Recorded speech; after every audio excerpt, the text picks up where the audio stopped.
நீலா வெளியே கோலம் போடுறதுக்காக வராங்க. அவங்க அப்பா அப்படியே வாசலில் உட்காந்துட்ருக்காரு. என்னம்மா கோலம் போடுறியா அப்படின்னு கேட்குறாரு. ஆமாம்மாம்மா அப்படின்னு சொல்லிட்டு நிலா போய்ட்டு அழகாக கோலம்லாம் போடுறாங்க. போட்டு அப்படியே வராங்க. என்னம்மா என்கிட்ட வந்து நின்றுட்டுருக்க, எனக்கு ஏதாவது புத்திமதி சொல்ல போறியா? என்ன எப்போ பார்த்தாலும் நீங்கள் இப்படியே பேசிகிட்டு இருக்கீங்க அப்படின்னு நிலா கேட்குறாங்க. இல்லைம்மா, நீ எப்போ கிட்ட வந்தாலும் எனக்கு அறிவுரை தானே சொல்லிகிட்ருப்ப, இப்படி இருங்க அப்படி இருங்கன்னு சொல்லிட்டு ஏதோ தெரியாமல் எல்லாரையும் கூட்டிகிட்டு வந்து நான் குடிச்சு அமக்கலம் பண்ணிட்டேம்மா. நான் பண்ணது தப்பு, சத்தியம் பண்ணிட்டேன், இனிமேல் குடிக்க மாட்டேன்னு சொல்லிட்டேன். இதுக்கு மேலே என்னம்மா பண்ணணும் அப்படின்னு சொல்லிட்டு நடேஷன் கேட்குறாரு. இங்கே பாருங்கள், நீங்கள் பண்ணதெல்லாம் கரெக்டு தான், இதை கொஞ்சம் ஃபாலோ பண்ணுங்கள் போதும், வேறு ஒன்றும் வேண்டாம் அப்படின்னு நிலா சொல்கிறாங்க. அதெல்லாம் கரெக்டாக செய்கிறேம்மா, ஒன்றும் பிரச்சனை இல்லை சரியா. உங்கள் உடம்புக்கு தான் ரொம்ப கெடுதல், அதை தான் நான் சொல்கிறேன். நீங்கள் குடிக்கிறதுலாம் தப்பு இல்லை, ஏதாவது நீங்கள் நடக்கிற வரைக்கும் ஓகே. சப்போஸ் உடம்பு சரியில்லைனா பட்டு பட்டுன்னு ஒரு பார்ட்ஸாக போயிடும், அப்புறம் திடீர்னு இறக்குற மாதிரி ஆகிடும் அப்படின்னுலாம் சொல்கிறாங்க. ஆமாம், தெரியாமல் தாம்மா கேட்குறேன். இந்த உலகத்தில் எதுக்கு வந்தோம்? வாழ்ந்தோம், பிறந்தோம், ஒரு நாள் சாவ போகிறோம். அது எப்போ செத்தா என்ன, அதுக்கு எதுக்கு பயப்படணும்? நானும் சாவுக்கு பயப்பட மாட்டேன் அப்படின்னு சொல்லிட்டு நடேஷன் சொல்கிறாரு. அதை கேட்டோடனே நிலா சொல்கிறாங்க, நீங்கள் இப்படிலாம் பேசாதீங்க சரியா. நான் எல்லாருக்கும் கல்யாணம் பண்ணணும், அம்மா கிடையாது, நீங்கள் தான் அப்பா இருந்து எல்லாமே பண்ணணும், உங்களுக்குள்ளே ஒரு எண்ணமே வரமாட்டுதே அப்படின்னு நிலா சொல்கிறாங்க.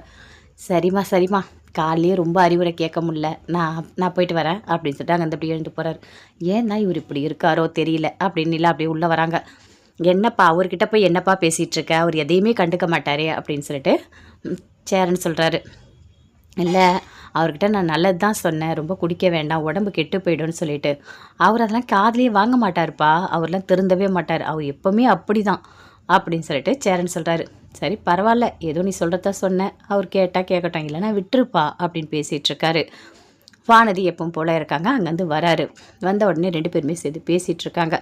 இங்கே பாரு பாண்டி, நீ எப்போவுமே என் கூட இருந்தால் எனக்கு சந்தோஷமாக இருக்குது, நீ எங்கேயாவது போயிட்டா எனக்கு கஷ்டமாக இருக்குது. ஏய், என்னடி நினச்சிட்ருக்க, உன் கூடவே 24 மணி நேரமும் நான் இருக்க முடியுமா? எனக்கு வேலை இல்லையா? எனக்கு கடை இருக்குடி, அங்கே போய் நான் கடையை பார்க்கணும், அதை விட்டுட்டு உன் கூடவே நான் இருக்க முடியுமா அப்படின்னு சொல்லிட்டு பாண்டி கேட்குறாரு. இல்லை பாண்டி, அதுக்காக நான் சொல்லலை, நான் தான் சொன்னேன்ல, இது எனக்கு செட்டே ஆக மாட்டுது, என்னவோ. புரிஞ்சுக்கோ வானதி, இது எல்லாமே உனக்கு புரியும். உடனே எல்லா விஷயமும் நம்ம கற்றுக்க முடியாது, கொஞ்சம் கொஞ்சமாக தான் கற்றுக்கணும். ஃபஸ்ட்டு நீ என்ன பண்ணுற, அந்த பையன் டேப்லெட் கொடுக்கும்போது அதெல்லாம் நீ பார்த்து வச்சுக்கோ, அது அப்படியே உனக்கு ப்ராக்டிஸ் ஆகிடும். அதுக்கப்புறம் நீ யாருமே இல்லைனாலும் நீயே கொடுக்க முடியும். B.Pharmacy தாண்டி படிச்சிருக்க, நீ ஏன்டி இப்படி இருக்க அப்படின்னு பாண்டி சொல்கிறாரு. பாண்டி படிக்கும் போதெல்லாம் நான் நல்லா தான் படித்தேன் பாண்டி, ஆனால் ப்ராக்டிக்கலாக செய்யும் போது தான் கொஞ்சம் தடுமாற்றமாக இருக்குது அப்படின்னு சொல்கிறாங்க. அதெல்லாம் ஒன்றும் இல்லை, எல்லாமே கற்றுக்கலாம், நமக்கு அறிவு அதிகம், புரியுதா அப்படின்னு சொல்கிறாரு.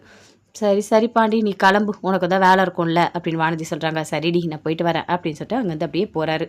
ஐயோ கடவுளே, பாண்டி கூட இருந்தால் நல்லா இருக்குது, தைரியமாக இருக்குது, அவன் தான் இருக்க முடியாதுல்ல. சரி சரி, நம்ம வேலையை நம்ம பார்க்கலாம் அப்படின்னு சொல்லிட்டு அப்படியே போய்ட்டு அங்கே ஒர்க் பண்ணிகிட்ருக்காங்க. என்ன டேப்லெட் வேணும் எல்லாமே பார்த்து கொடுத்துட்ருக்காங்க. அங்கே வந்து பாண்டி வராரு கடைக்கு. என்னண்ணா இவ்வளோ லேட்டாக வர அப்படின்னு அங்கே வேலை செய்கிற குட்டி பையன் கேட்குறான். அதுவா, நான் போய் வானதிக்கிட்ட பேசிட்டு வந்தேன். ஐயோ, அங்கே போயிட்டே இருந்தால் இங்கே வண்டிலாம் ரெடி பண்ண முடியாது, எவ்வளோ பெண்டிங் இருக்குது பாருங்கள், வண்டி நிறைய இருக்குது, எல்லாத்தையும் பண்ணணும். சரி சரி பண்ணிடலாம் வா அப்படின்னு சொல்லிட்டு அங்கேருந்து உட்காந்து எல்லா வேலையும் பார்த்துட்ருக்காரு பாண்டி.